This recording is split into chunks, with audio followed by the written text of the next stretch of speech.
लेकिन उसमें कुछ विशेषता थी। उसने हमेशा दूसरों की मदद की, गरीबों को भोजन दिया और सत्य के लिए लड़ाई लड़ी। आरव के बारे में यह चर्चा होने लगी कि क्या वही कल की अवतार है।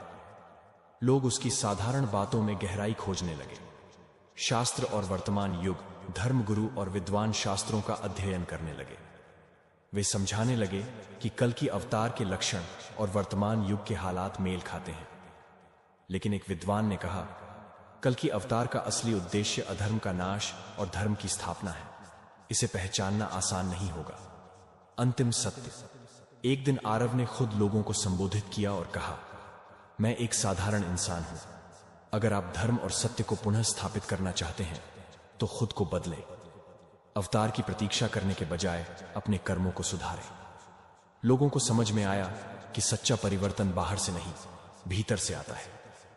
शायद कल की अवतार की कथा हमें खुद के भीतर की अच्छाई को जगाने का संदेश देती है। क्या कल की अवतार प्रकट हो चुके हैं या वह हमारे भीतर की शक्ति का प्रतीक है? यह प्रश्न आज भी रहस्य बना हुआ है।